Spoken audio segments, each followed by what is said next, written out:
You read the title, you know what's about to go down. Today we're going to peruse the internet in search of who people think are the most overrated and underrated actors and actresses working today. I'm offering my take, which I'm sure you will agree with in full. First up is Adam Driver. He is mostly decent, except I thought he was pretty underwhelming in both The Last Duel and House of Gucci.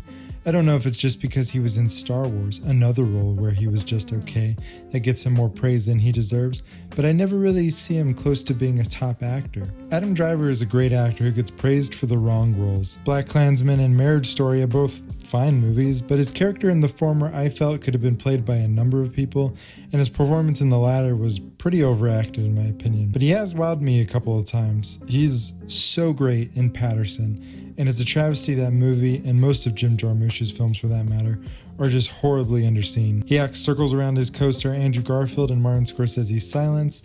I like him in Midnight Special and Logan Lucky, and I think he just has a great picker for the projects he's in and the directors he works with. I think 2 Oscar nominations is fine, even if they are for the wrong performances, so I think Adam Driver is properly rated. Next up is Keanu Reeves. Now, to be fair, I think he's a good physical actor like in the John Wick series, but he is quite pitiful in anything that resembles dramatic acting. I think his easygoing and likable persona outside of movies gives him a lot of points for people, which is understandable, I guess. Now, while I'm willing to admit he's had plenty of bad performances over the years, garnering 7 Razzie nominations, you'd be remiss to say that he has no dramatic acting chops at all. In fact, if you watch him in Gus Van Sant's My Own Private Idaho, he's unequivocally amazing. He's vulnerable and silly and Shakespearean and dramatic, and it's just a marvelous performance all around. Now, OP is right by saying his likable off-screen persona does give him a lot of points for people, but I hardly see anyone saying he's one of the greatest actors of the 21st century. Oh wait, they are saying that? Okay, yeah, in this case I'm gonna say he's overrated. Stuntmen should also have their own Oscar category, by the way. Ryan Reynolds.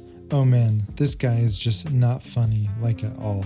I get people love Deadpool, but for me, those are some of the cringiest movies I have ever watched. Ryan Reynolds has the same stigma that people like The Rock or Kevin Hart have, i.e., he's the same character in every movie. But this just stems from not watching enough of his movies. He's shown plenty of range with dramatic roles in Mississippi Grind and Buried, and his comedy can be more than just that snarky asshole that he's known for. The Voices is a very weird and funny film, but the character he plays is not just, Deadpool with the mental illness.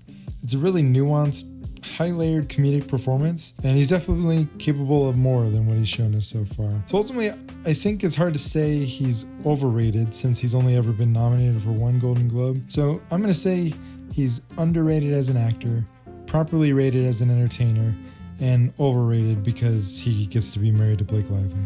Let's get some ladies in this sausage party. Nicole Kidman needs a director to get a good performance out of her. Look at her IMDb and you see 4 to 5 lemon performances to 1 decent one. Nicole Kidman's kind of like, she's an enigma to me, okay?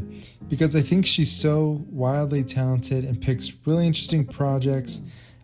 I just don't believe a single word she says when she's acting. She chooses interesting films and directors for both low budget and high box office films, but I also just can't help think that she's chronically outshined by her co-stars every time. In every film that I've seen her in, she's really not the best actor in it. Aaron Eckhart kicks her ass in Rabbit Hole. She loses to everybody in The Northman, and Barry Keoghan in Killing of a Sacred Deer makes her performance pretty forgettable. But in all fairness, she is picking really high caliber projects surrounded by some of the best actors in the biz. But to me, she's always going to be second fiddle. Her ceiling will always be Klay Thompson playing next to Steph Curry. And that's perfectly okay. She's a great actress, but she isn't Charlize Theron. Verdict, overrated. Natalie Portman. How a sentient plank of wood with zero emotion in her performance and the capacity to suck the air out of the room ended up in A-lister proofs the Hollywood machine is completely busted. Okay, so I don't agree with any of this, and I love a lot of the film she's in, and I think she's a great actress. However, she famously signed a petition started by Harvey Weinstein to free Roman Polanski,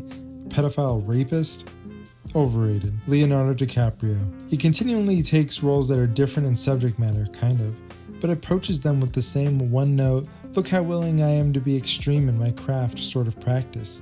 He always yells, and he yells the same way, usually in a shitty accent. Okay, so while I do agree you will find no shortage of him yelling in his films, to me it has never really felt out of place or out of character.